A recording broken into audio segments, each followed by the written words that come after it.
February might have been a short month, but that doesn't mean we didn't get much done. Here are all the updates to my game in the past month. Starting here in the hub. The hub didn't get many changes, but one thing you might notice is it seems like the camera's further away. And you're wrong, it's not further away. The field of view is just wider. So you are now able to see a bit more of the area. One thing I felt was it was just a little bit hard to see enemies kind of around you. So I increased the field of view. So now I can see things from further away, which helps tremendously. But the main thing that I worked on pretty much this entire month, and I'll continue to work a little bit more in the next month, is enemy AI.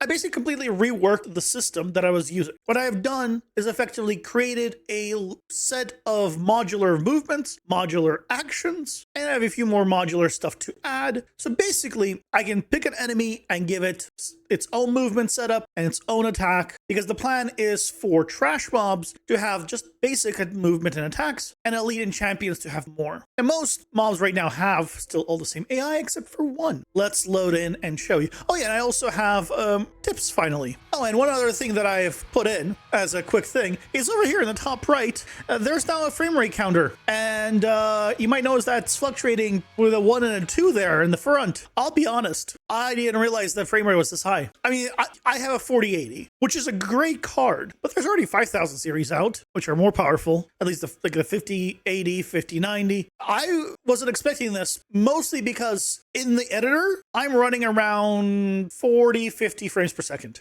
Now, I know editor is always less than a packaged build, but I didn't realize it was that much less. So, yay. You can see your frame rate now in the top right. I'm going to keep it there. It's convenient, both for testing and if someone tries to play out the game, they can see what their frame rate is really quickly. For that, let's go and check out all the stuff. First of all, look at that. All of the mobs are actually spread out a lot better. It took me a while to get the spread out a lot better. This guy's still stuck. I keep fighting against this specific mob, trying to figure out what's going on. But you'll see that this guy now does an explosion around them. They all have slightly different attacks. So their AI is slightly different. Clearly, this guy just occasionally stands in place. Gotta figure that out. I have an idea of why that is, but you? Oh, there he goes. I think he also was unhappy about something. You know, I'm still working on the AI. It is improved, but it's not perfect. There we go. Everyone killed. And one thing to note right away in the bottom left corner is the amount of experience I just got. I have almost half this filled from one pack. I have reduced the amount of spawners total in this entire dungeon, because previously there were probably like double the amount of spawners. Maybe not double, but a considerable amount more spawners, which meant more mobs. And basically the plan is for every level of the dungeon, you to get about 5 levels with a full clear. A little bit above 5 levels technically. That way, before fighting the boss, you have the option of getting up to 5 power-ups from your deck. Now the base deck only has 10 cards, which means you'd only be able to really get 4 power-ups, at least before you go fight the boss and unlock more cards and increase the size of your deck through meta progression, which has also changed. They're no longer in the world. Now, to get actual meta progression, you actually have to play the game. I know, crazy concept. You have to play the game, and these red outline mobs, which are the champions, are the ones that hold the power to drop them. Basically, I've made it so champions have a chance to drop. Now, the chance to drop, see, she teleports, so that's her ability. Where'd she go? Oh, actually, I ended up killing her.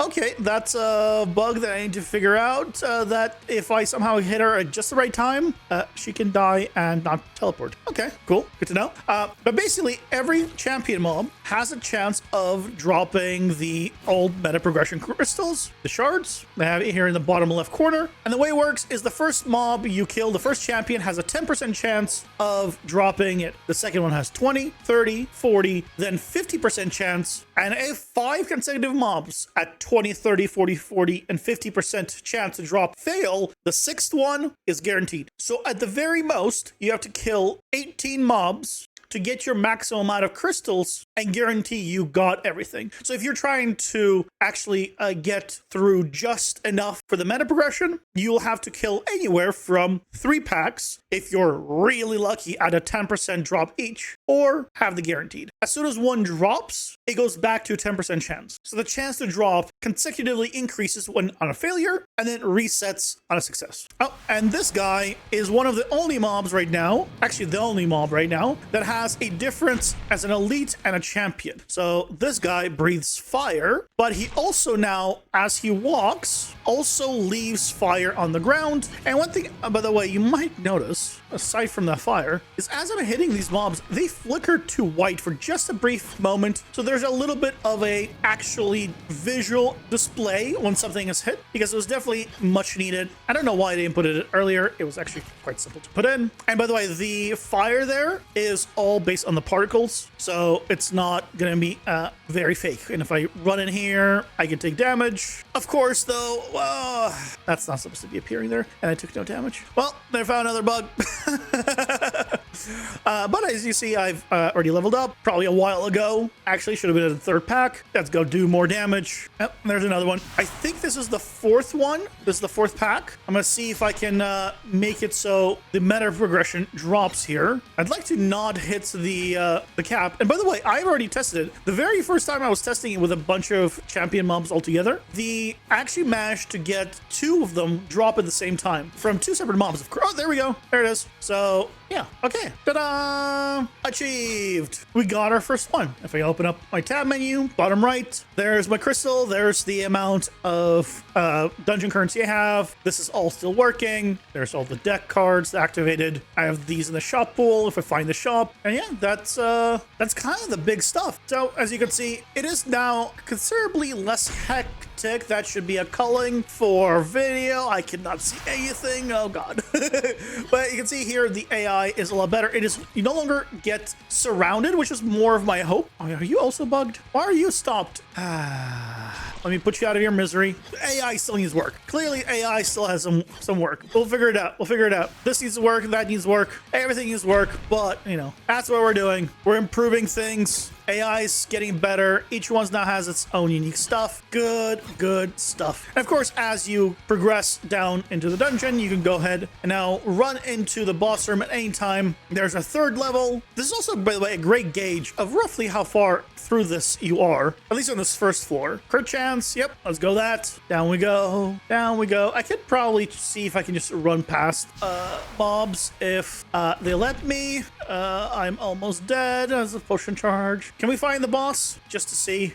That's a dead end. Okay, that's a dead end. Run. Will I make it? I don't know why they're attacking, by the way, right now. That should be too far away for them to attack, but yet they are. So that's still something that I need to figure out. Some mobs do that. No, that should be down here then somewhere, because the actual result or the ending is at the bottom. Yeah, I managed to kill some and then pop my potion. Oh, there it is. There's the boss room. Found it. Let's go in. Oh, yeah, there's a good tip. Don't die. Fantastic tip. I highly recommend not dying. You can see here, currency's still here. All of our pickups. And now we can go and fight the boss. Ta-da! So now we can hope that we do enough damage to get, you know, some decent currency to hopefully unlock a card. But it's still on my radar to make those effects not last nearly as long so they don't block the camera. I just don't have a simple control, so I need to go through the actual effects and modify them, and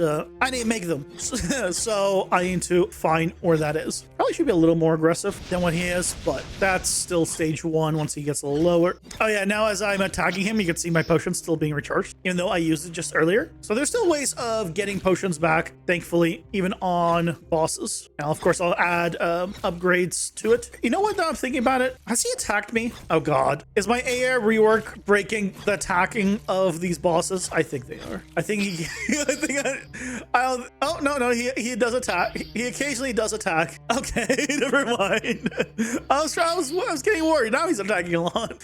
But there we go. Run duration 13 minutes, damage dealt, killed by the great spider. I got 1 crystal shard and 11 spider venom. And if I go back to the hub, remember, don't die, and we died. So if we go back to the hub here into the bottom boss card shop, there's our 11 currency, and, you know, I'm technically already 20% of the way just from that little encounter to getting my first new card, which only costs 50. Upgrades cost 200 for tier 2 and 300 for tier 3, but it's a lot cheaper here. And of course, over here in the progression shop, we can see, hey, there's the currency I got. I had 2 already before from previous demos that I did, but trust me, it got added in. So now I have 3 and 3. So pretty soon I'll be able to grab one of these and upgrade. The fact that all of this, by the way, is here shows that the saves are working between files. Currently, I haven't broken anything. So whatever you were using last month should continue working now, just with improvements. Of course, you can make a new save. Nothing's stopping you. But that's the big upgrades over the past month. The next one, I'm planning to actually set up the elites and the champion mobs to have more unique abilities. So that way, all the mobs have something that is extra compared to just having a basic attack. Sort of like the fire chicken, basically. I call him Fire Chicken, but his name is Embertooth in the game because everyone's calling him a fire chicken, and I find it funny.